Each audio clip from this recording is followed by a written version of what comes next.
বিয়ের মাত্র দুদিন আগে পারিবারিক অশান্তির জেরে আত্মঘাতী হয় যুবক। নিহতের নাম সন্তু পাল। ঘটনাটি ঘটেছে মুর্শিদাবাদ থানার বালিঘাট এলাকায়। জানা যায়, বিয়ের দুদিন আগে কিছু কারণের জন্য পরিবারে অশান্তি শুরু হয়। তার জেরেই গলায় ফাঁস দিয়ে আত্মঘাতী হয় ওই যুবক। ঘটনার পর পুলিশ এসে দেহটিকে উদ্ধার করে ময়না তদন্তের জন্য মুর্শিদাবাদ মেডিকেল কলেজ ও হাসপাতালে পাঠায়। মানসিক স্বাস্থ্যের জন্য সবার আগে যে নামটি মনে ভেসে ওঠে, সুস্থ মনের ঠিকানা মনোবীক্ষণ। যোগাযোগ নাম্বার 7477799513। মুর্শিদাবাদ থানার বালিরঘাট এলাকার বাসিন্দা সন্তু পাল পেশায় একটি বেসরকারি ব্যাংকে কর্মরত ছিলেন। জানা যায়, সামনের মঙ্গলবার বিয়ে ছিল ওই যুবকের। তার আগেই কিছু কারণে পরিবারে অশান্তি শুরু হয়। তার জেরেই শনিবার গলায় ফাঁস দিয়ে আত্মঘাতী হয় ওই যুবক। ঘটনার পর পুলিশ এসে দেহ উদ্ধার করে ময়না তদন্তের জন্য মুর্শিদাবাদ মেডিকেল কলেজ ও হাসপাতালে পাঠায়।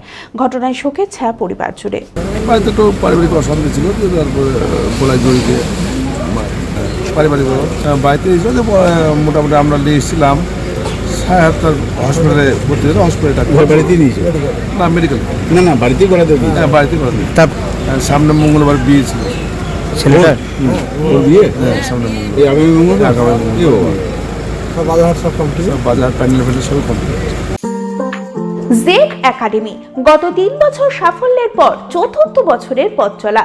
2026-27 শিক্ষাবর্ষে অনলাইন ও অফলাইন ফর্ম ফিল আপ চলিতেছে। আমাদের সুবিধা ডিজিটাল ক্লাসরুম, 24 আওয়ার্স সিসিটিভি, ছেলে ও মেয়েদের পৃথক ক্লাসরুম ও হোস্টেল, নিয়মিত DDP, problem solving and doubt clearing class, কলকাতার অভিজ্ঞ শিক্ষক মণ্ডলী, স্বাস্থ্যসম্মত রুচিশীল খাবার, নিট বেসিস পড়াশোনা, কালচারাল অ্যাক্টিভিটি, গেস্ট টিচার দ্বারা মোটিভেশন ক্লাস, সবুজে ঘেরা পরিবেশে 24 ঘন্টা বিশুদ্ধ জল ও বিদ্যুৎ পরিষেবা। টার্গেট নিট 2027, অ্যাডমিশন টেস্ট আগামী 5 এপ্রিল 2026। 2027-এর নিট ও জেইই পরীক্ষায় সফল হতে আজই আসুন জেড একাডেমিতে। বিশদে জানতে যোগাযোগ করুন। ঠিকানা জেড একাডেমি, সারকাছি রামকৃষ্ণ মিশনের সন্নিকটে, বহরমপুর, মুর্শিদাবাদ।